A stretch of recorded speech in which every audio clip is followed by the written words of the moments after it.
Hi, everyone. My name's Tagatz. I am a research assistant with the Vision Center, and I'm currently joined here today with Leslee Milby. Leslee is a dedicated professional with a passion for healthcare administration and a commitment to improving the lives of others. She earned her bachelor's degree in healthcare administration from Purdue University.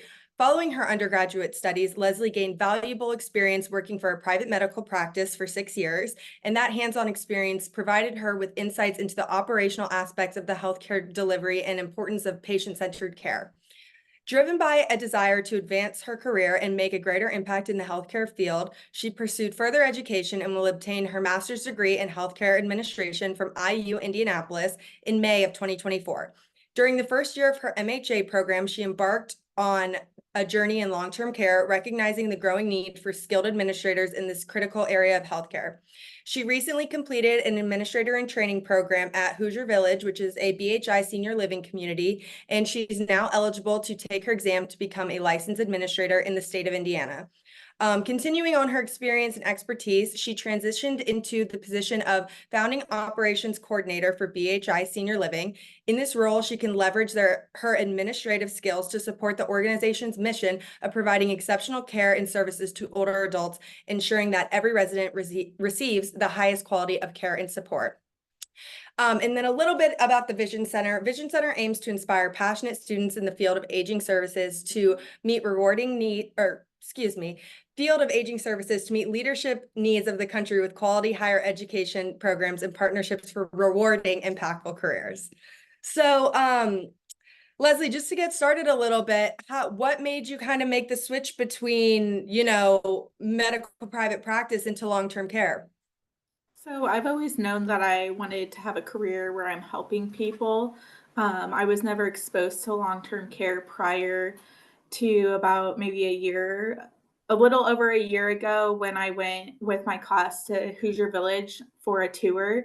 And then that really piqued my interest because I got to see that the community isn't really like the stigma it has. So I think just being exposed to it and seeing what they're doing for the residents really interested me in long-term care.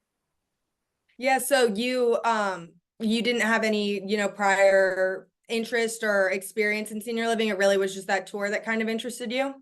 Correct. I don't think I had ever been to that was my first time being inside of a skilled nursing facility or even assisted living. So Yeah, I think that, a lot of the time me and a few others, like, we talk about this. It's kind of just getting people in the door is really one of the most important things because you walk in and you're like, oh, wait, this is not what everybody says it is, mhm. Yeah. And during our tour, we got to speak with residents and employees. So just to see how happy everybody was made me feel confident that that was the direction I needed to go. Yeah, absolutely. So, Hoosier Village is where you did your administrator in training. What type of community was that? What was your experience like? Could you elaborate a little bit on that? So it's continuum of care. So they have independent living, assisted, memory care, and skilled. So I spent about 9 months there rotating through the different departments. Um, just getting a variety of experiences. Was there any department in particular that stuck out to you that was of interest? So I really enjoyed working with the nursing department the most. I went through a CNA class, which is something I really didn't ever see myself doing, but I wanted to gain the whole experience.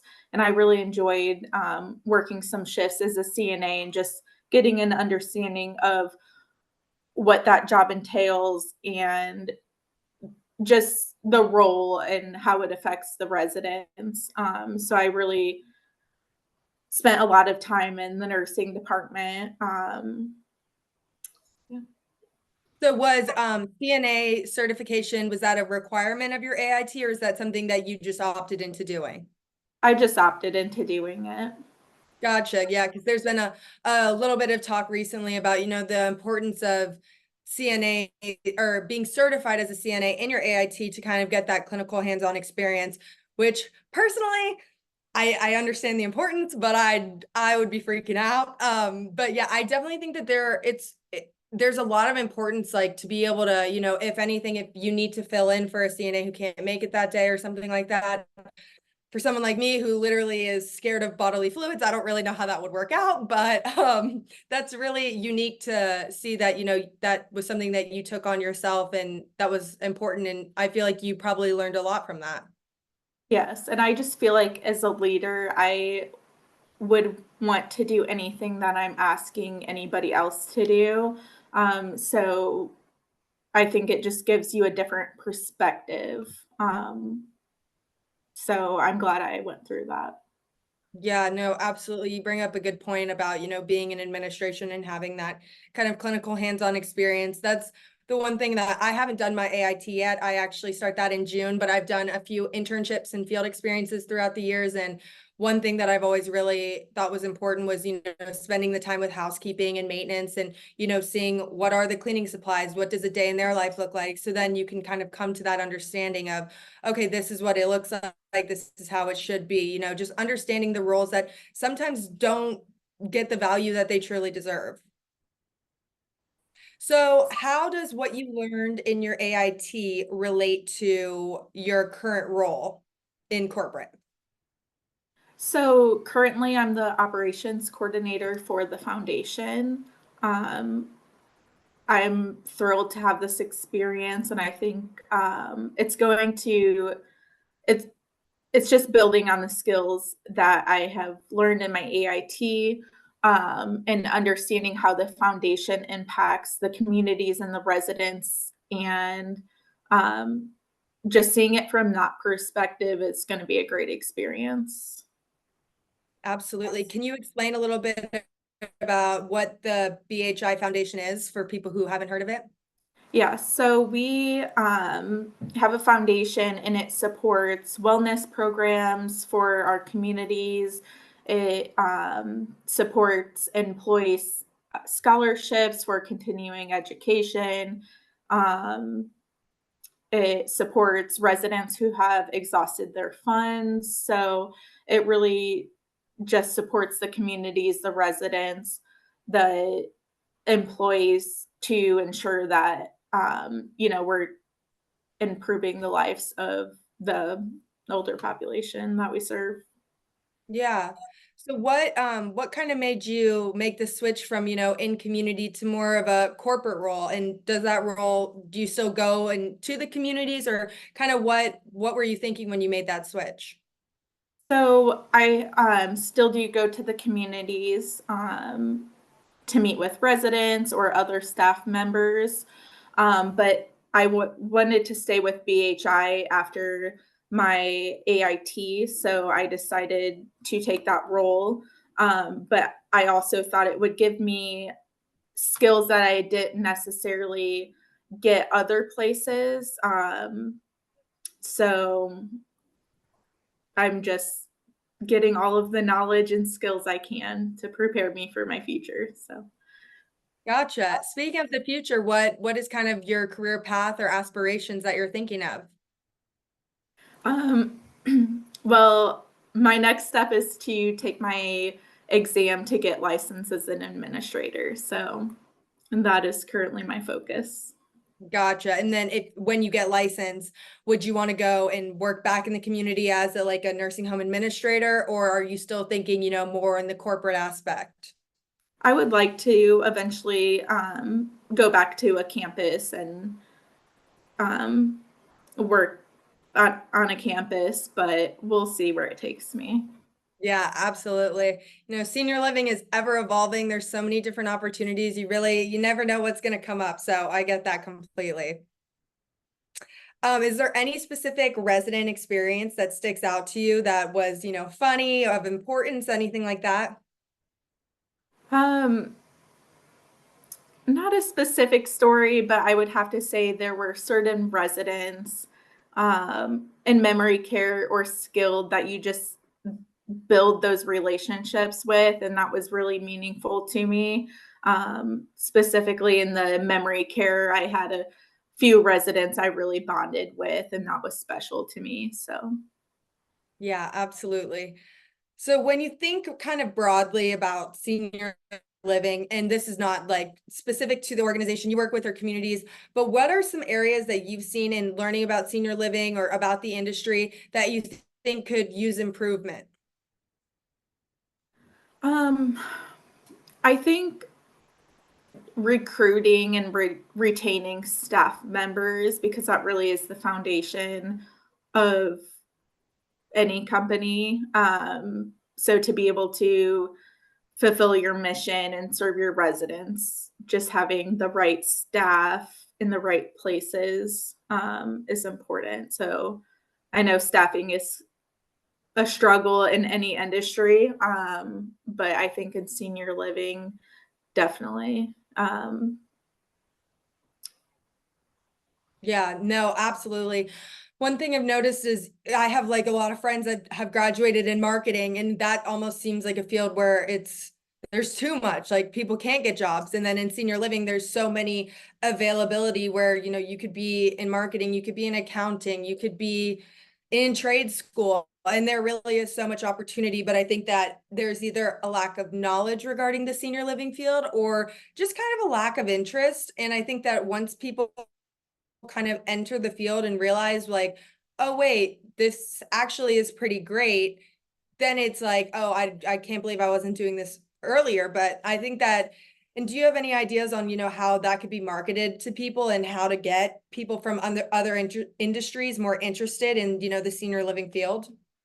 So I would have to say how BHI recruited me was perfect. I was a student that was passionate about healthcare and serving others. So to offer students to come in and see what your company offers and what exactly it is that you do, I think is important. So I have assisted um, in a few days where students come and visit and we just get to speak about what we do and our stories, and let them know what's out there. Um, so I think creating that pipeline through schools is important, especially when there's a student who knows they want to work in healthcare, but they don't really know exactly what they do. I feel like that's the perfect time to introduce them to senior living.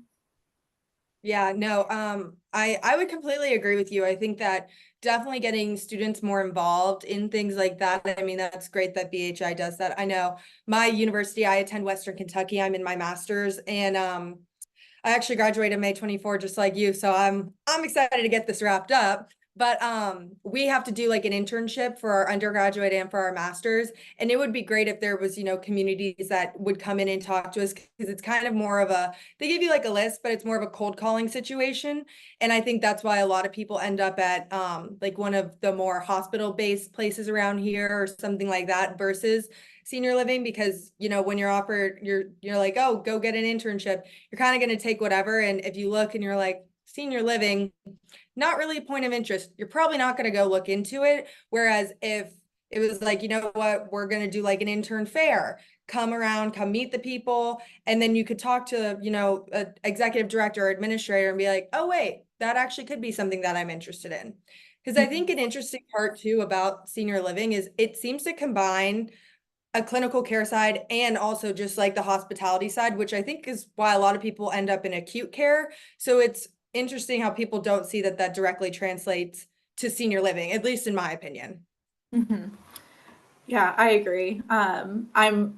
It was required for my class to attend, but it worked out and I'm glad I did because I don't know that I would have looked into it otherwise. So it really just going there and seeing that it's not like the stigma you hear was nice. So Yeah. and I yeah, I would just encourage any students or any of my classmates or future students um, to just go check it out. The least you can say is, no, I don't like it. It's not for me. Or you might change your mind and really enjoy it and then go down a career path you didn't really see. So, Absolutely. Yeah. I completely agree with you because even, just thanks for the opportunity, but no thanks. At least you did it. At least you got yourself out there. I mean, I can speak personally when I think I was like 16 and I've always known that senior living was my path. I have a family member in the field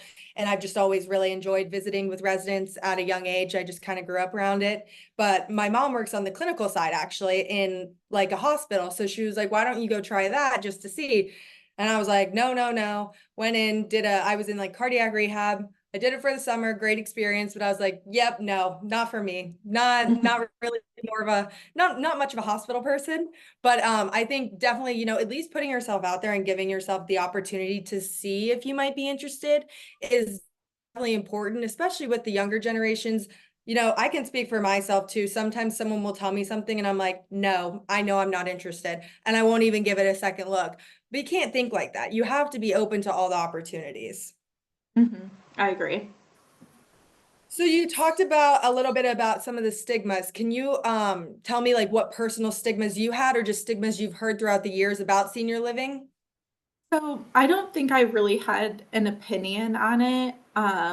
Like you said, you had a family member who worked there, so obviously you might have stepped foot into a nursing facility at some point, and I haven't. So um, all I really knew was what I hear on the news. Hmm. The bad stuff. You don't hear about all the great things that happen within a senior living community.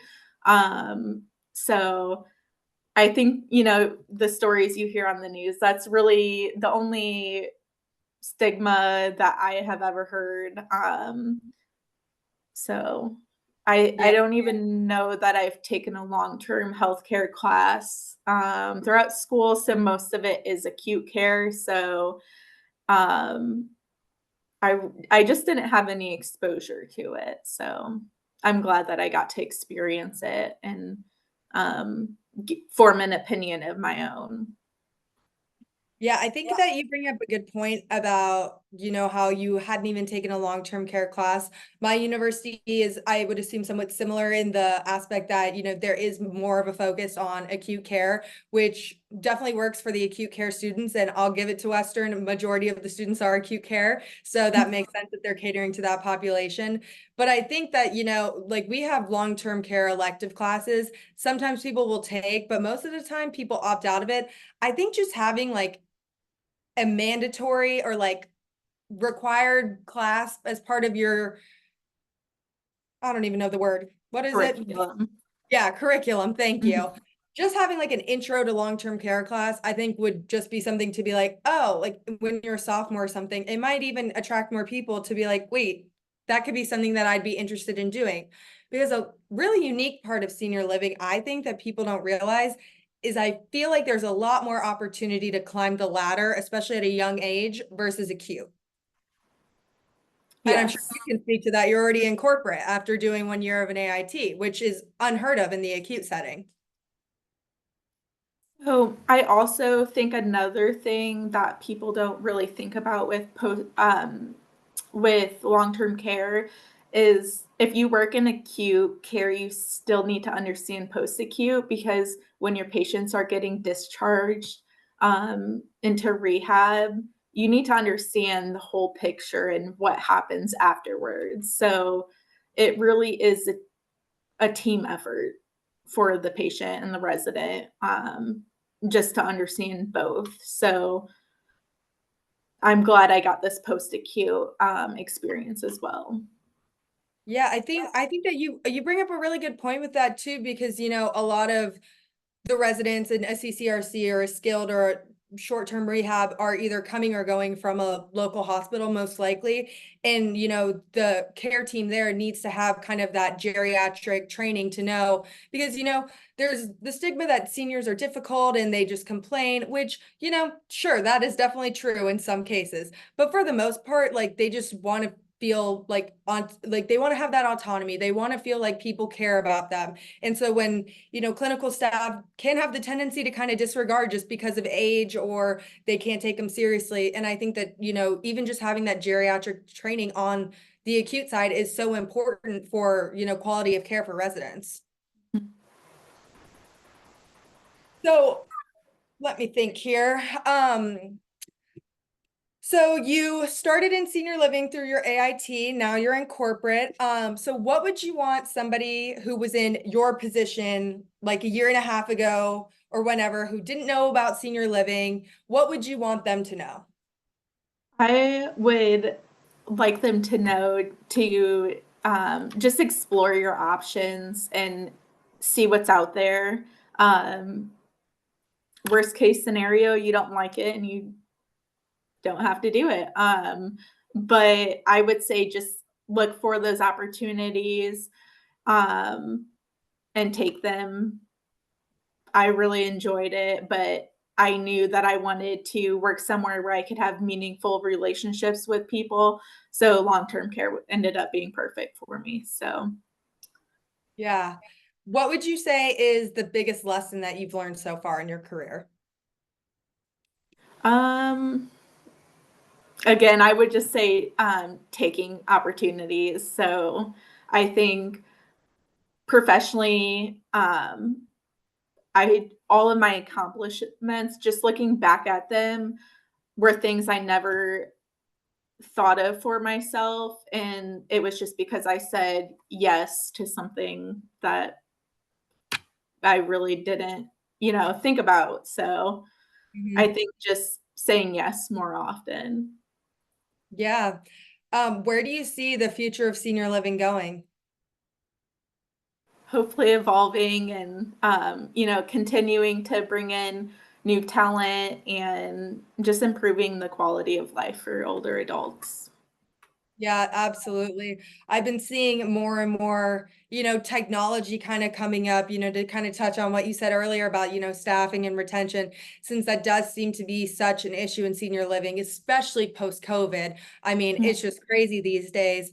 But I see, technological advances definitely on the rise in terms of even, EMR or like even in dining. I've seen that, some places will do like robotics and stuff like that, or even in like pharmacy now, they're looking at robots who will sort the pills. So I'm definitely interested to see, if senior living will kind of take on some of those technological advances. What do you think about that? I think it will. Working at Hoosier Village, I've seen it. We have the little robots in the dining room, and they recently implemented these little cooler carts on wheels, and they deliver food to the Oh, I've residents seen out in the those on houses. like college campuses. Yeah, so I think it's already happening, and I think we'll never we'll see in a few years, but I think it's already currently happening. Yeah, that's really cool. I hadn't heard of any community using those things. I'd only seen them at like on like TikTok at like the big SEC schools. So that's really cool. Yeah. Yeah, no, that's actually so cool. Because one of the things too that I think whenever technology is brought up, especially in regard to senior living, it's always the question of, well, are the residents going to be able to grasp it? And a lot of people are still under the impression that, oh, my grandparent, my mom, my dad doesn't know how to work the internet. Post COVID, I think that a lot of people figured it out pretty easily. And a lot of people who are in that aging population realize, wait, I kind of like having an iPad and I'm going to use it for my news and stuff like that. I mean, Mhm. even my grandparents, my grandpa was 91 and my grandma currently is 90 and they love their iPads. Yeah. And most people think, no, a 90-year-old's probably not on their iPad when it's like, in Yes, reality, they are. times have changed and that's only going to continue to evolve with the baby boomers coming up who they didn't grow up with phones, but they're kind of becoming like us with the phone attached with us at all times because that's just today's time. So I think Mhm. that technology is it's going to be interesting, especially for, younger people like me and you coming up in the field to see the evolution and innovation that's going to occur. Mhm. Yes, I'm looking forward to it. Yeah, me Even too. AI, so we'll see. Mhm. Well, I want to thank you so much, Leslie, for taking the time to talk to me. I really appreciate it. Once again, I am with Leslee Milby. She works for BHI in the corporate office, and I am Riley Tagatz, an intern with the Vision Center. Thank you for listening.